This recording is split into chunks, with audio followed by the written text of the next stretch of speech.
Olá, senhoras e senhores, mais uma vez estamos aqui juntos para o estudo da lição de adolescentes. Roteiro Teen, nós continuamos com o estudo, continuamos a história do povo de Israel, onde estamos aprendendo muito mais acerca das muitas misericórdias de Deus e das escolhas, às vezes boas e às vezes ruins, deste povo que Deus amava tanto e ainda ama, mas que provocou a ira de Deus por muitas vezes, né, durante toda a jornada e ainda provoca.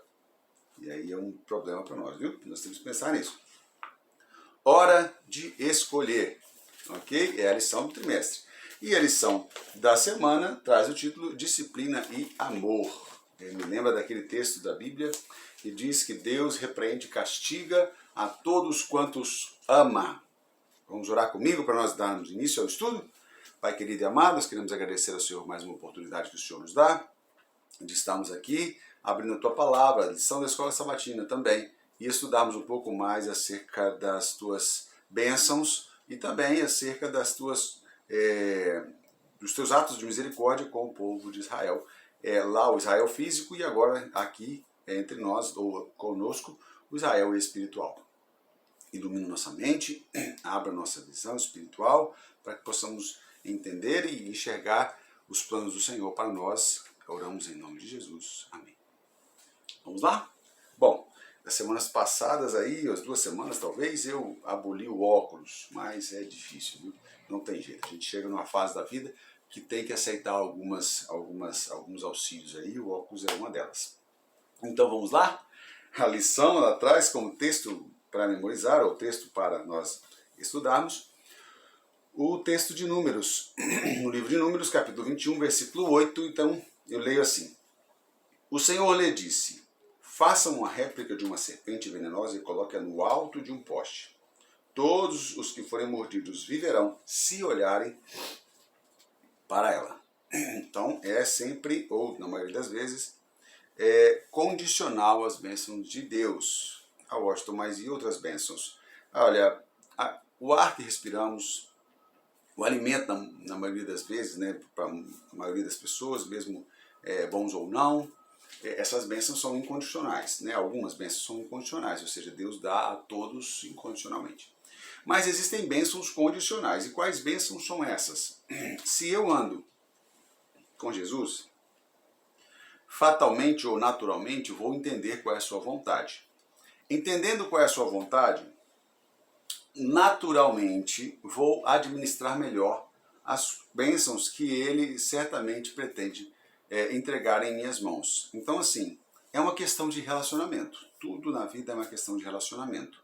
Quanto mais intimidade, quanto mais liberdade, quanto mais confiança desenvolvemos em Deus, tanto mais, o contrário também é verdadeiro, Deus desenvolve em nós, por saber que nós estamos constantemente dependendo dele. Moisés não era diferente. Moisés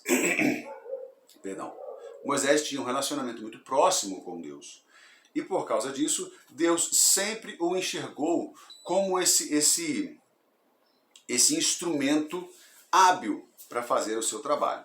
Nós veremos dentro desta lição que até mesmo Moisés teve seus momentos de recaída e pelo menos 2 deles nós conhecemos muito bem. Um deles é a questão dele ter matado lá o egípcio e por causa disso, né, ter ido parar no deserto. E o outro é justamente o fato dele ter ferido a rocha. E é o contexto aqui da lição também, ok? Então vamos lá. A viagem dos israelitas pelo deserto assumiu um formato diferente após a rebelião de Corá. O que aconteceu? Como consequência daquele triste episódio, a festa da Páscoa, havia sido suspensa, a circuncisão tinha sido interrompida e todos estes pronunciamentos vieram da parte de Deus. Deus mandou parar tudo. Primeiro porque o povo não estava mais preparado para fazer aquilo da forma solene como deveria ser feita. Havia uma dissonância, né, no povo de Israel, nessa música celeste que deveria soar tão suave aos ouvidos de todos. Mas, se alguém acha que os israelitas deixaram de ser desobedientes após verem quanto ofenderam a Deus, está muito enganada. Isso é triste, por quê? Porque a gente fala dos israelitas, mas eu e você somos assim também. Infelizmente, não deveria ser. Deveríamos ter um relacionamento melhor com Deus, principalmente depois dos erros e fracassos que cometemos. Deus deveria ser melhor para nós, ou seja, nós deveríamos nos relacionar melhor com Deus. Infelizmente não é assim, mas deverá ser ou deveria ser, e Deus pretende que seja. Eles não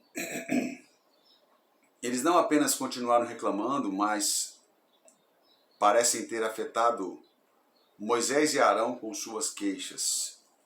Moisés bateu na rocha em declarada desobediência a Deus. Um ato que custou a ele e Arão a oportunidade de entrar na Terra Prometida.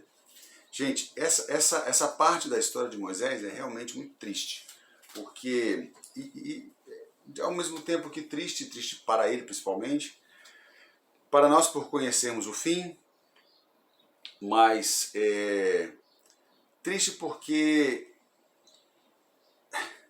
se Moisés, sendo quem ele era para Deus, né, errou dessa forma e perdeu a oportunidade de entrar na terra, imagine nós que somos meros mortais, estamos aí numa vida de pecado muito mais evidente do que, eu falo por mim, gente, não estou dizendo aí de vocês, mas eu acho que Paulo errou quando disse que dos pecadores ele era o principal. Claro, errou porque não me conhecia, porque senão eu teria dito dos pecadores o Washington é o principal. Então, é assim que eu me vejo. Então, que Deus tenha misericórdia de mim e de cada um de nós. Talvez você não se veja dessa forma, mas é interessante que você faça uma autoanálise e comece a perceber aonde está errando com Deus. E Deus certamente vai abençoá-lo, não é? Bom, a história não para por aí. Durante a longa jornada, os israelitas começaram novamente a reclamar de Deus, de que Deus estava falhando em cuidar deles. Dessa vez, Deus permitiu que serpentes venenosas aparecessem entre eles e os matassem. Mas um ato de suprema graça que prenunciou a cruz, onde Deus ordena a Moisés que ele faça uma serpente de bronze e que ponha num mastro. Não havia poder algum na serpente de bronze, porém, quando pela fé em Deus eles olhavam para ela, e quando pela fé olhamos para Jesus Cristo, hoje um poder que cura flui de Deus para o mais humilde pecador. Amém? Louvado seja Deus por isso. Roteiro original, a partir de domingo. Aqui eu separei 3 partes, né? Na verdade eles fazem separação de 3 partes e eu aqui sublinhei essas 3 partes para que nós fizéssemos uma análise um pouco mais detida sobre elas. Bom, o povo de Israel ele reclamava durante toda a viagem e você percebe que de vez em quando eles lembravam do Egito e mencionavam o Egito. Parece-me que eles sentiam saudade do Egito. Será que é isso? Eu acredito que não. Acredito que eles não sentiam saudade do Egito, assim como eu e você não sentimos saudade dos tempos idos, né, onde sofremos e passamos por situações difíceis. Não acredito que era saudade. Eu acredito que era uma forma de reclamar, de murmurar mesmo, inconsciente, muitas vezes até inconsciente, daquilo que eles estavam recebendo ou achavam que não estavam recebendo. Novamente, eles estão reclamando. Agora, a primeira situação é a falta de água. E nós vamos entender ali no contexto, na verdade o Espírito de Profecia ele dá esse vislumbre para nós, e a irmã White vai dizer que Deus permitiu que as fontes secassem. Por quê? Veja bem, eles estavam prestes a entrar na Terra Prometida. De onde eles estavam, eles já podiam contemplar as colinas de Canaã, os montes de Canaã. Mas eles tinham que passar por Edom. E os edomitas eram, na verdade, Edom era primo, próximo ali, de Israel, né? Um dos filhos de Esaú. Mas Esaú perdoou, Jacó resolveu. O problema é que os edomitas ainda guardaram no coração essa mágoa dos israelitas. Bom, eles deveriam passar, ou poderiam passar, por dentro da cidade de Edom. Mas eles pediram passagem, disseram que não beberiam nada, nem ele nem os animais, não comeriam nada, não fariam estrago algum, eles só queriam mesmo passar, cortar caminho. Se eles tivessem permanecido fiéis a Deus e sem reclamação, Deus teria resolvido, a Ellen White fala isso, Deus teria resolvido a situação e eles teriam passado por dentro de Edom sem nenhum problema, teriam encurtado o caminho, mas Deus os provou. Deus não nos tenta, mas Deus nos prova. Deus faz provas de nós para ver, aliás, para nós mesmos enxergarmos, porque Ele nos conhece, a que ponto estamos do próximo passo, ok? E os israelitas estavam muito próximos do próximo passo, porém, não entenderam dessa forma. Deus secou as fontes para ver qual seria a reação deles, para que eles pudessem ser provados, ok? E o próprio Deus falou o seguinte: olha, eu sei que vocês estão prometendo aí que vocês não vão beber nada, comer nada, mas se vocês e os animais de vocês, passando por Edom, tiverem que consumir alguma coisa, paguem com prata. Ok, essa era a orientação de Deus. Então eles reclamaram por falta d'água. Depois, os israelitas são forçados a rodear a terra de Edom, pois não lhe foi permitido atravessá-la. Reclamaram também. E aí o último, reclamaram tanto que Deus retirou a proteção deles.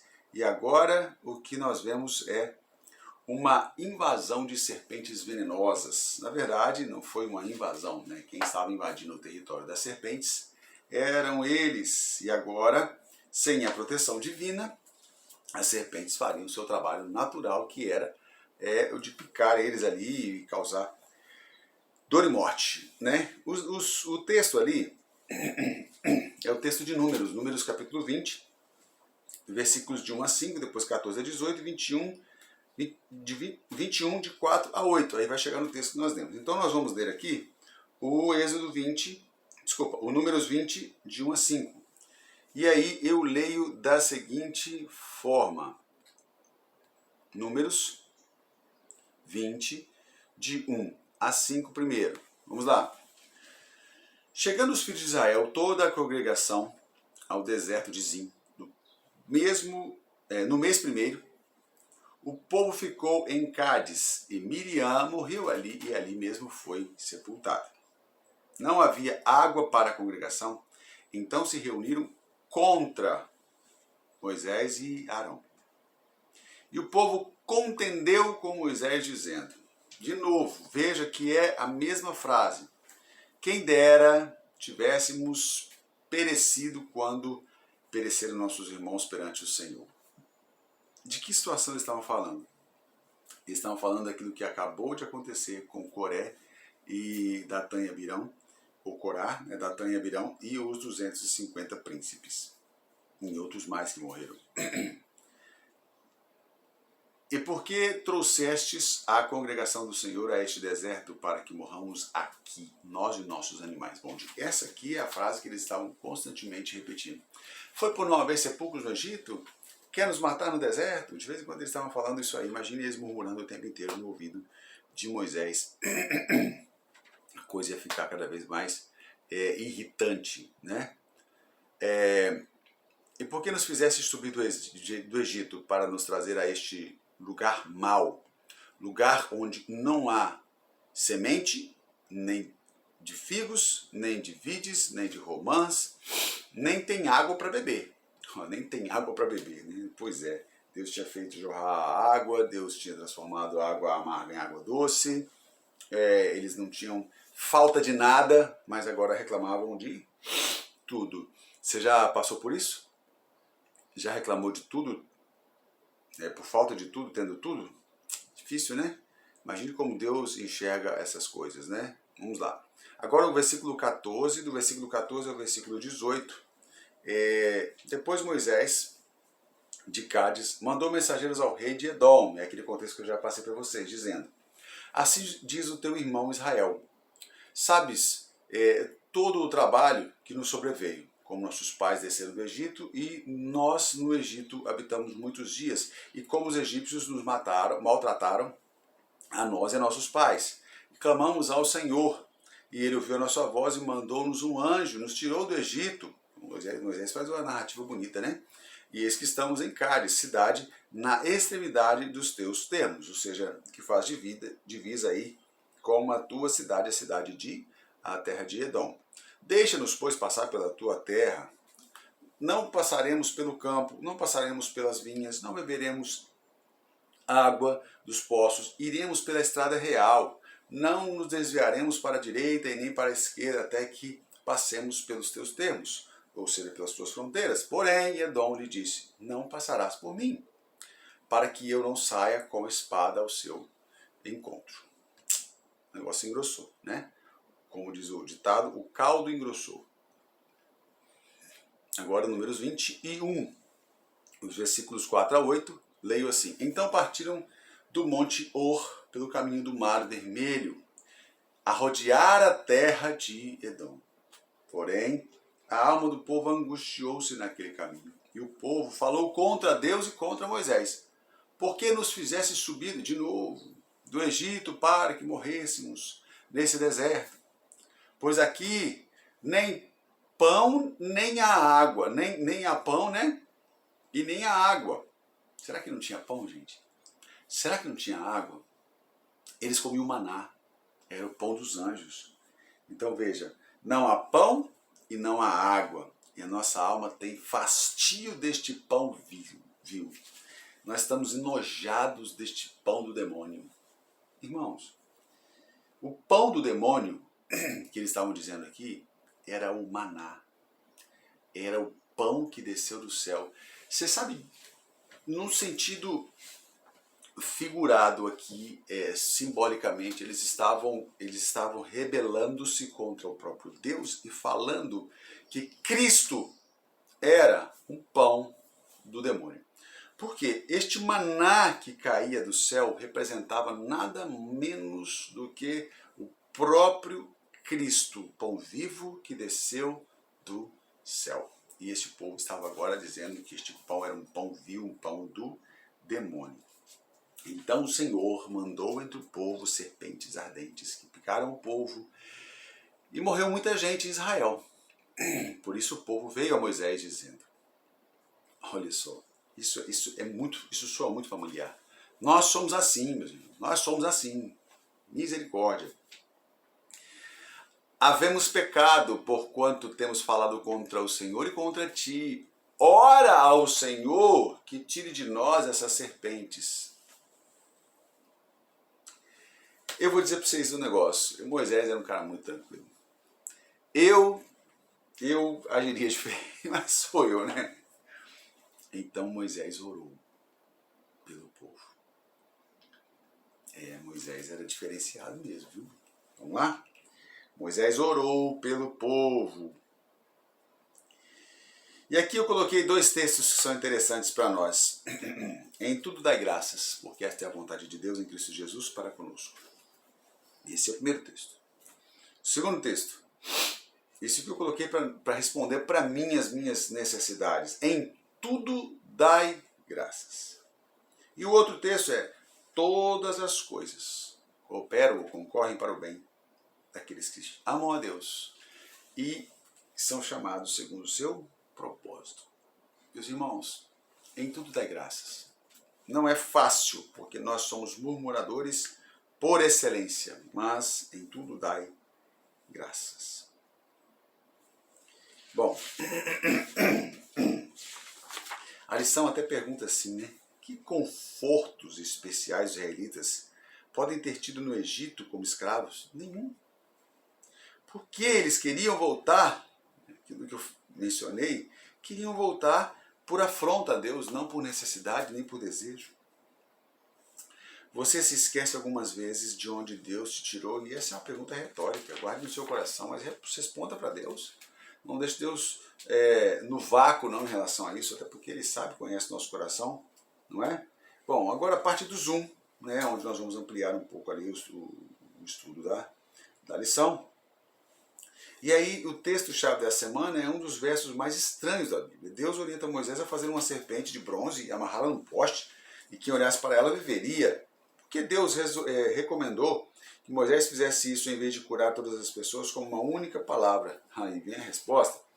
Em sua opinião, quanta fé foi necessária para os israelitas que estavam morrendo olharem para a serpente no poste a fim de ser curados? Olha que interessante, a irmã White diz assim, que muitos estavam agonizando em dor, mas não olhavam para a serpente, porque não acreditavam que aquela simples olhada, o simples olhar para a serpente, para o alto onde ela estava, os curaria.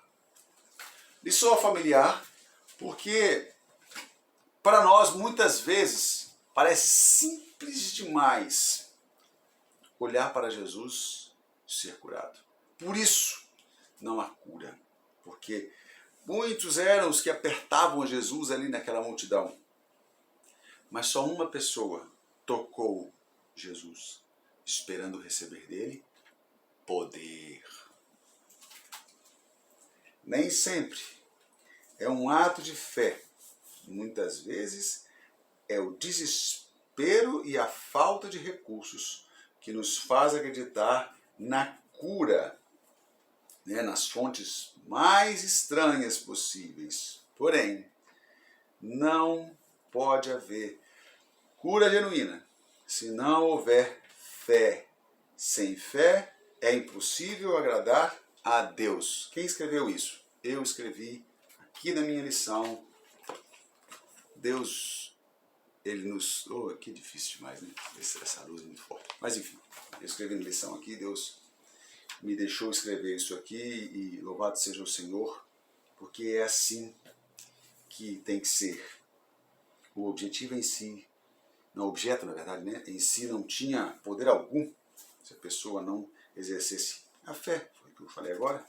O fato de apenas olhar para a serpente não traria cura e restauração, mas a fé em fazê-lo, isso sim traria cura e salvação para aquela situação ali. O texto de João 12:32 é que fala que, né, que quando Jesus, quando eu for levantado da terra, todos atrairiam a mim. E essa é, na verdade, uma referência direta à serpente que foi levantada no deserto. Na lição de terça-feira, traz um making off, são alguns textos, e eu quero ler um deles que eu separei para vocês e fiz uma conta aqui interessante. A grande questão da vida, a grande questão na vida cristã é a mesma de quando Israel estava indo para casa. Confiaremos que Deus nos levará até lá, atenderá às nossas necessidades durante o caminho e se revelará a nós? Essa é uma boa pergunta, viu? Estamos peregrinando. Só que nós passamos por dentro de Edom e estamos sendo influenciados pelas como é que eu vou dizer, pelas heresias, né, de Edom. Eu estou falando Edom, mas aqui a gente sabe que o contexto é esse mundo em que vivemos. Ou blasfemamos contra Deus e o culpamos injustamente. Será que nós fazemos isso? Será? Essa é a decisão da vida de um cristão, uma decisão de fé. Uma outra coisa interessante aqui, gente, e por favor, me perdoem se eu fiz uma conta errada, tá? Mas me ajudem aí. É difícil identificar com precisão quantos israelitas caminhavam através do deserto na direção à terra de Canaã. A Bíblia registra que havia 600 homens, sem contar mulheres e crianças. Esses homens eram contados a partir dos 20 anos de idade, Êxodo 12:37 e Números 2:32. Se você usar esse número como ponto de partida para tentar descobrir a quantidade de mulheres e crianças, o número total de israelitas facilmente excederá 2 milhões. E aí trabalhamos com média de 2 milhões. E aí, quanta comida você acha que é necessária para alimentar essa multidão? E quanta água? Eu fiz uma conta boba aqui, durante 40 anos, né? É claro que essa multidão ela foi oscilando, né? Então a gente não sabe exatamente se permaneceu nos 2 milhões, se diminuiu, se aumentou mais, enfim. Mas, entre adultos e crianças, a média de alimentação por dia é 400 gramas. Tá? Isso é quem come de maneira saudável, né? Não estou falando dos glutões aí que vão passar de 2 quilos por dia. Então eu estudaria assim uma média de 467 bilhões e 200 milhões de quilos de comida em 40 anos. Uau! Deus é Deus, né? Deus não brinca não. Deus resolve a coisa mesmo. Só uma curiosidade para a gente entender o que Deus estava fazendo, para ele chegar e falar assim, olha, não temos comida, não temos pão, não temos água. Imagina, né? Como não tem. E se a comida foi assim, né? Eu coloquei aqui 400 gramas de comida, água no deserto, facilmente aí uns de 2 a 4 litros, e aí você faz as suas contas aí, ok? Os textos extras de quarta-feira, o texto aqui que a lição aborda logo no início aqui é: piedade com contentamento é um grande lucro. Isso é 1 Timóteo 6,6. Piedade com contentamento é um grande lucro. Por que foi tão difícil para os israelitas? Aí eu coloquei israelitas e nós, né? Aí você coloca tudo no tempo real aqui, né? Por que foi tão difícil para os israelitas aceitarem a Deus como sua rocha e fortaleza? Quando você tem a tendência de se queixar acerca da direção em que Deus o está guiando, quando você tem a tendência de se queixar acerca da direção em que Deus está te guiando, e seus amigos, eles fazem o mesmo? Como você pode mudar esse hábito? Cuidado, cuidado. Em tudo dai graças. Meu sogro fala muito isso. Em tudo dai graças, né? Com tudo estar contente. Os 3 textos aqui são 1 Timóteo 6,6, eu acabei de ler agora. O outro é Hebreus, né, o capítulo 13, versículo 5, e esse foi o texto que eu separei. Conservem-se livres do amor ao dinheiro e contentem-se com o que vocês têm, porque Deus mesmo disse, nunca o deixarei e nunca o abandonarei. Esse texto para mim resume toda a lição. Não se apeguem demais ao dinheiro, ele está dizendo. Contente-se com o que vocês têm. Porque Deus mesmo disse, nunca o deixarei e nunca o desampararei. Às vezes nós buscamos muito riqueza e posse e bens e conforto, enfim, e isso nos faz afastar de Deus. E depois o último texto da lição de quarta-feira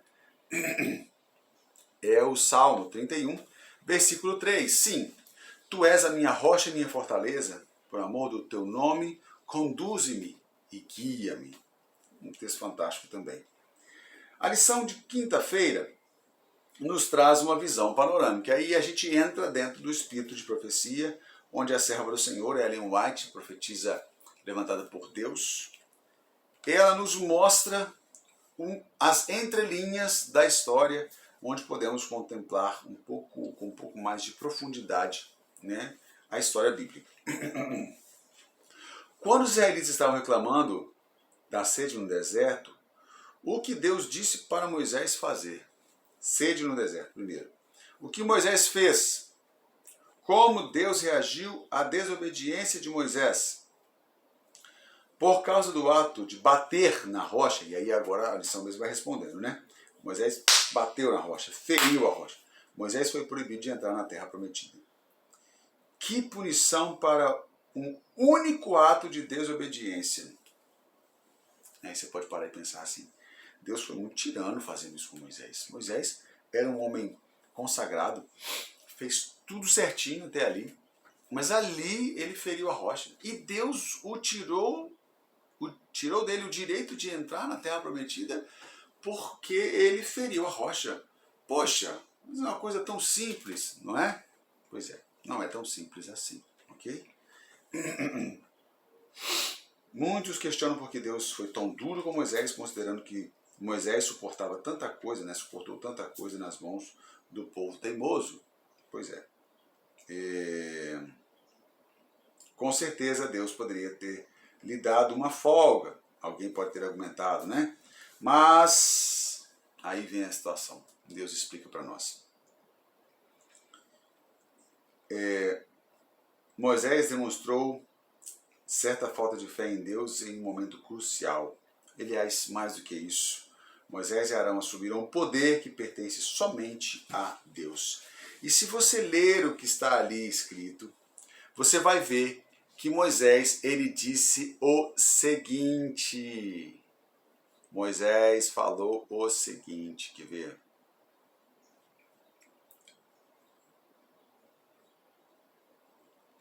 Deixa eu pegar aqui para nós vermos aqui, ó. Eu não lembro se está no 20 ou 21.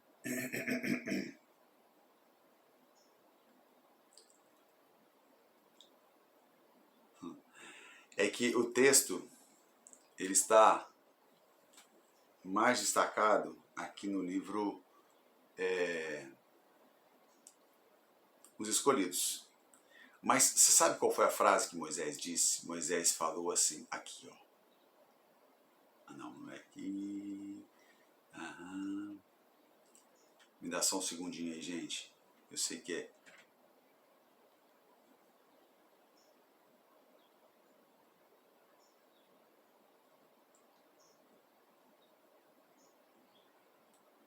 Pois é, Moisés fala assim, ó.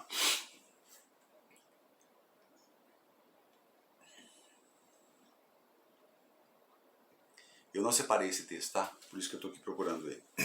Lembrei dele agora aqui. E esse texto é interessante, porque ele vai explicar por que Moisés e Arão não puderam entrar. Deixa eu pegar aqui, ó.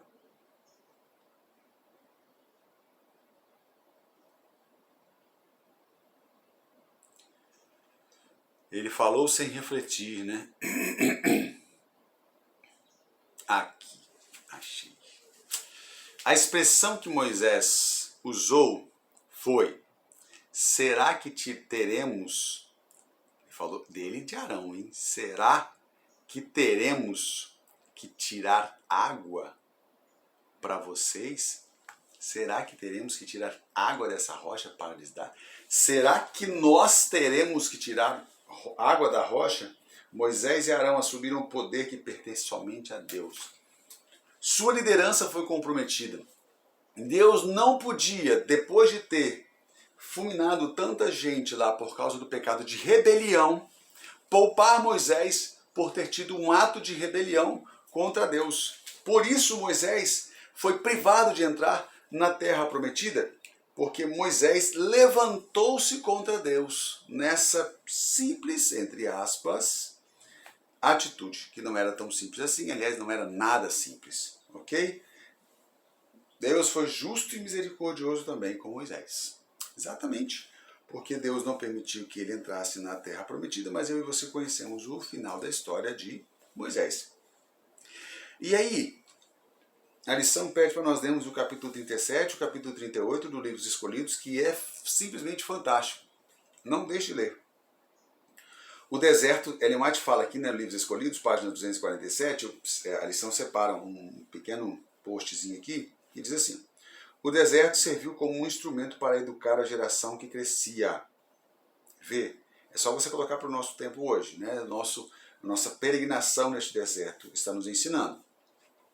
Enquanto se preparava para entrar na terra prometida, Moisés disse a eles: assim como um homem disciplina seu filho da mesma forma, o Senhor, o seu Deus, os disciplina. Está educando vocês para humilhá-los e pô-los à prova, a fim de conhecer as suas intenções, se iriam obedecer aos seus mandamentos ou não. Aplique para você hoje.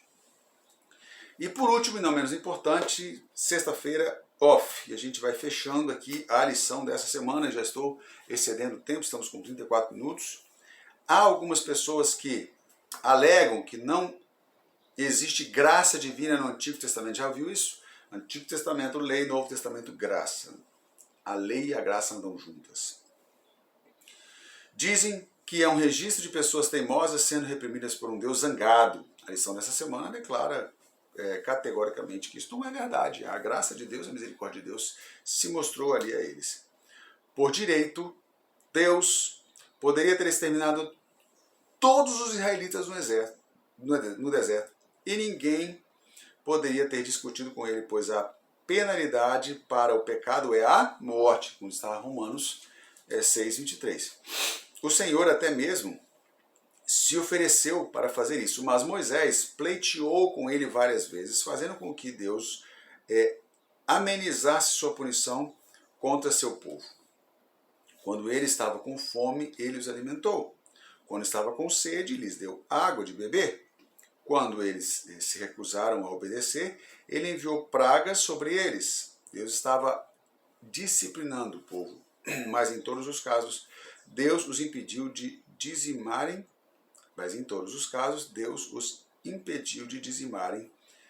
Israel completamente.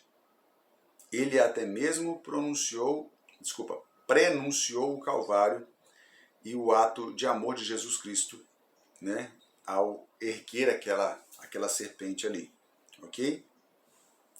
1 Pedro 1, 5 a 7, 1 Pedro 5, 7, capítulo 5, versículo 7, diz o seguinte: lancem sobre ele toda a vossa ansiedade, porque ele tem cuidado de vocês.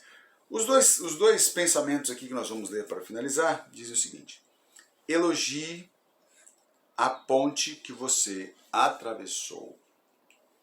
Ou seja, você não pode reclamar daquilo que você já usufruiu.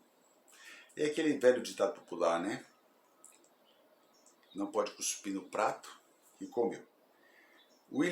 George Coleman disse isso. Agora, William Black, deve ser Black, diz o seguinte: eu estava bravo com o meu amigo. Eu falei da minha ira com ele e ela se foi. Eu estava bravo com o meu inimigo e não falei nada e minha ira cresceu. Gente, que Deus continue nos guiando neste deserto e que ao final de tudo nos salve para a glória e para a eternidade. É a minha oração em nome de Jesus. Amém.